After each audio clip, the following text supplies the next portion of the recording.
Hi, I'm Lonna Kelly. This is Hudson Valley Art Speak, and I'm really happy that you've joined us today. Today we're going to be talking to Galina Kraskova, who is an artist, a student, teacher, a poet.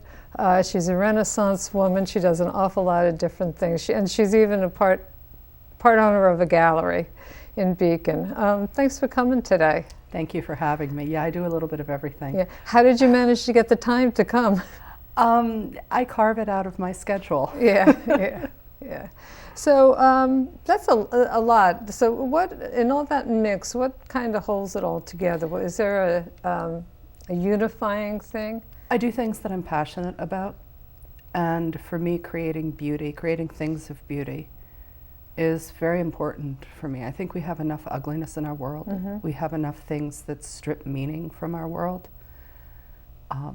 As an academic, I've studied Platonism, I've studied Plato, Plotinus, and they talk about beauty ennobling the soul and the creation of art and the creation of things of beauty, lifting you up and encouraging you to become a better human being. And I very much believe that. Yeah. So what is it about artist and creativity that helps to lift people up, do you think? I think it's a very holy process. I think it's a clean channel to something that's very sacred. And it can enable a person to see that in themselves and to start looking for ways to bring beauty into their life. And it's a means of tapping into parts of your psyche and parts of your soul that I don't think we give ourselves permission to engage with often, not in our everyday life. Yeah. It's interesting because I know as a photographer, I get lost when I'm taking pictures, and I start to feel like, like people, I'm taking pictures of people like they can't see me, like I'm invisible or something, and I just go with what I'm doing, and it's just kind of stepping outside of myself. And for me, part of it's also translating so much of what's in my head. Like I do, as a painter, I do these strange portraits of shamans. And someone once asked me, what's the inspiration for that? And I was like, that's what the inside of my head looks like. Yeah.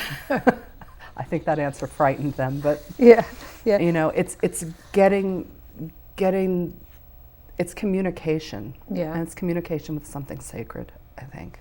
For me, art is very much almost a ritual process.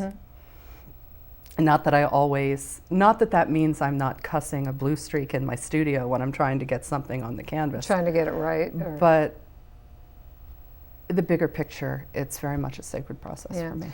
So tell me about the portraits. You had given me some images of women, and they seem very fierce and strong, and that would very be the strong Strange colors. Shaman series. Okay. Which one shall we start with? Well, number one, it was Shaman in Blue. I work in a religious tradition that incorporates an element of shamanism. So I've met people for whom that is their religious vocation. And I've seen the way that they can take pain and ugliness and terror and anguish and transmute and transform that into healing through a variety of means. And that moved me deeply. And I've seen what can come through them as they engage in their practice. And it's really a knitting together of realities. Yeah. It's a knitting together of the sacred with the profane being that which is not of the gods. I'm using it in an anthropological sense. It's a knitting together of all of these differing realities, and it is fierce, and it can be terrifying. There's someone said to me once that if it's sacred, it will never be without terror. Really? So the terror and the sacredness goes hand in hand, and I wanted to reflect that in some of these paintings. Yeah. Now, are they based in any way on people that you know, or they're just? One of them is a self-portrait. Yeah. The one, because you work with various states of ecstasy, either ecstatic dance or you're in you're in an intense ritual environment where you're experiencing direct engagement with your gods, and there's an ecstasy that comes from that. So I wanted to reflect that in the spontaneity of the brushstrokes. But then, certainly with the shaman in blue we were discussing, I found these photos of these men from a particular African tribe, and I can't remember what it was, but every year they have a beauty contest. Oh, really? For the men. Yeah, and this is yeah. how they get the women to court them. And they decorate their faces, and they put on their pretty clothes, and I was fascinated by it. It was one of the most stunningly beautiful things I'd seen. And I thought, well, I want to use that as a model. So I have pictures all over my studio of various things that inspire me, and one of them are one of the things. I have several photos from this beauty contest. You know, and maybe I don't think they're Bedouin, but it's that aesthetic. Yeah, yeah. So for Shaman in Blue, that struck me. Yeah, that's very, very much, particularly with the facial decoration. Mm-hmm.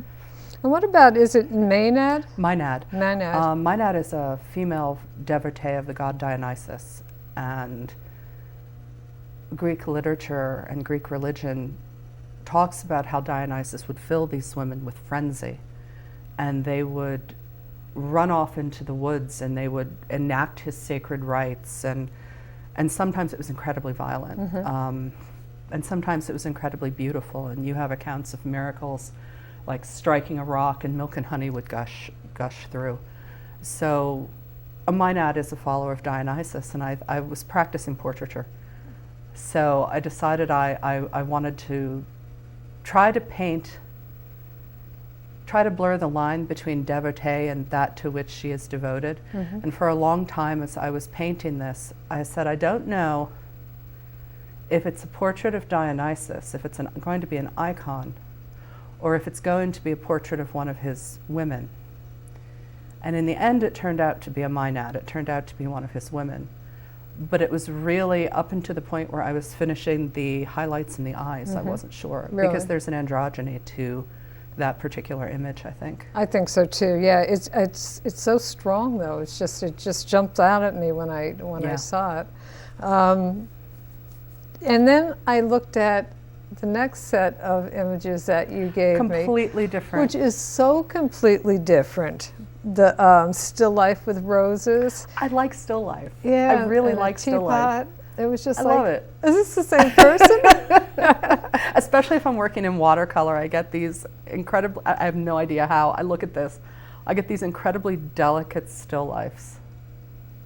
I don't know how that happens, but I enjoy it. Yeah, yeah. Well, I like to paint people, either the landscape of the face or the landscape of the body. I don't like to paint landscape.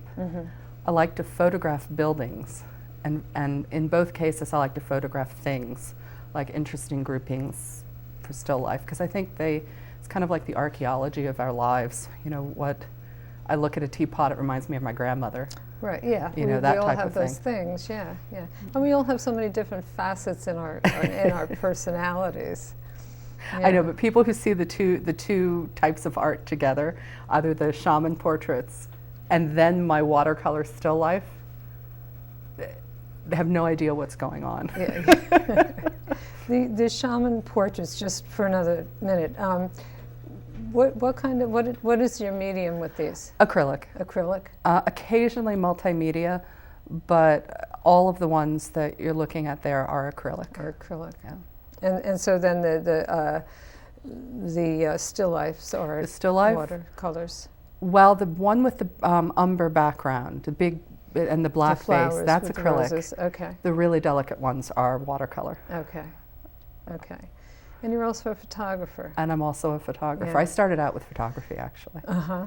And what kind of camera are you using? I use my iPhone. iPhoneography is like the cutting edge of the photography world. And I had a very good teacher. I have some mobility issues. I have spinal damage, so I can't really carry a camera bag or a big camera around my neck. Yeah. And I would get really frustrated with it. And I have a friend, she's a wonderful photographer, Marianne Glass. I know Marianne, yeah. She said, I'll teach you a few tricks. So she did that. I took some photos and I thought, hey, this is pretty cool. And then I took her class, and she's a wonderful teacher. She has a way of pulling your style out of you, like getting you to really express yourself. It's not copying the teacher so much as really getting in touch with your own style. So I took her class, and suddenly I was taking photos that were respectable. And I could do it with my phone. Right. I could do it with something that I could slip into my pocket. And you have it with you all the time. And for the most part, I have it with me all the time. Not great at night shots, and it doesn't zoom as much as I would like, but I'm not doing that type of photography anyway for the most part, so I can live with that. Right, if you know what the limitations are and you work around it. And I think they're making lenses that you can just pop right on top of the cell phone now. They are. I haven't. I'm are. really trying to avoid going down that route. I have a friend, Bill Prickett, who's an iPhoneographer, and Bill has started to buy the little tiny lenses, and you just slip them on, and they're not expensive. I think he told me one he had was $50. That's the one that I saw was $50, and I thought, oh, that's going to be a dangerous expense for me. Yeah. So tell me about these Grand Central Station ones. I love these. I really like them too, more now that I see them framed, you know.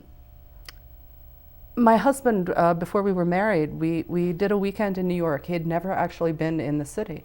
So it was about 2 a.m. I said, let's go in Grand Central Station. I want to show you the ceiling. Yeah.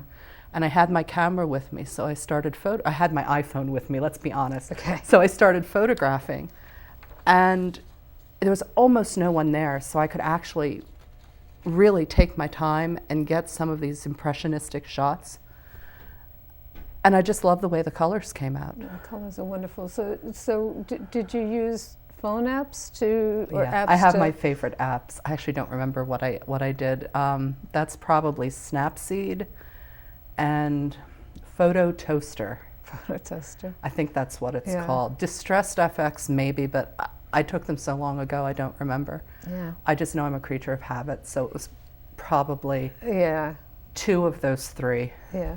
So we don't have too much time left. I just wanted to mention quickly that you also are involved with Riverwinds Gallery in Beacon. Absolutely. And you said that you've made some changes there, and you've opened up the floor, and things are a little bit different. We recently redecorated. We have 2 new owners coming onto the team. There are 5 of us right now.